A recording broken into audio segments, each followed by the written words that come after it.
ఎంసెట్ స్ట్రెస్సా? టెస్టానిక్.ai ని ట్రై చేయండి. Free mock test, custom test, AI insights మరియు పర్ఫార్మెన్స్ ట్రాకింగ్ కూడా. Register now.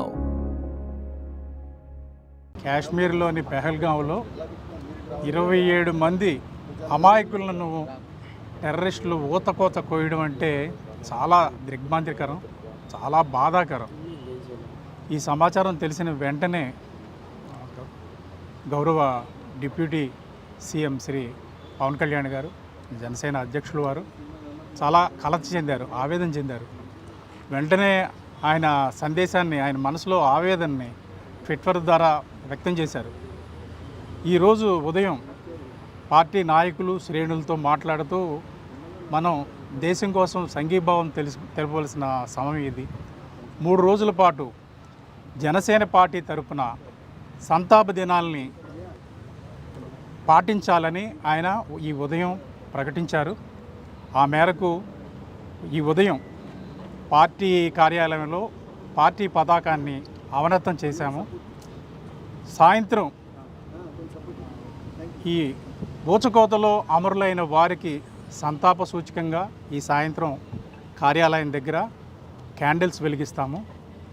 రాష్ట్ర వ్యాప్తంగా జనసేన కార్యాలయాలు ఎక్కడున్నాయో అన్ని చోట్ల, అన్ని ప్రాంతాల్లోనూ జనసేన నాయకులు, కార్యకర్తల ఇళ్ల మీద కూడా ఈ పార్టీ పతాకాన్ని ఈరోజు అవనతం చేయమని అధ్యక్షుల వారి ఆదేశం. ఆయన ఆదేశాలను పాటిస్తున్నాము.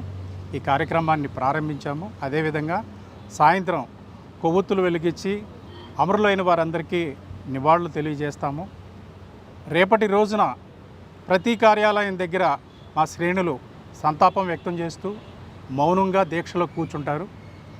అదేవిధంగా 3వ రోజున రాష్ట్ర వ్యాప్తంగా కొవ్వొత్తుల ప్రదర్శన, మానవహారాలు జరుగుతాయి. రాష్ట్రంలోని ఏదో ఒక నగరంలో, ఎంపిక చేసుకున్న నగరంలో పార్టీ అధ్యక్షుల వారు కూడా ఈ ప్రదర్శనలో చివరి రోజున పాల్గొంటారు. ఈ కార్యక్రమాన్ని ప్రతి ఒక్క జన సైనికుడు పాల్గొని ఈ కార్యక్రమంలో మన దేశానికి, అమరులైన వారికి సంఘీభావం తెలియజేయవలసిందిగా కోరుతున్నాము. ఒక్క జనసేన పార్టీయే కాదు, ఈ దుర్ఘటనను దేశ ప్రజలందరూ, ముఖ్యంగా తెలుగువారందరూ ముక్తకంఠంతో ఖండించాలి. మన బలాన్ని మనం తెలియచేయాలి. బలం మీన్స్ సామరస్యపూర్వకంగా, శాంతియుతంగా, సంఘటితంగా మేమందరం ఒక్కటే. మా మీద ఏది దాడి జరిగినా మేము తీవ్రంగా ప్రతిఘటిస్తామనే ఒక సందేశాన్ని ముష్కరులకు తెలియచేయాలని అధ్యక్షుల వారు తెలియచేశారు.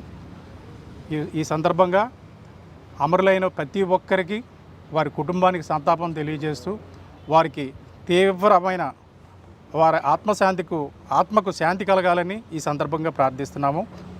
ఒక్క నిమిషం మౌనం మీ ముందు పాటిస్తున్నాము.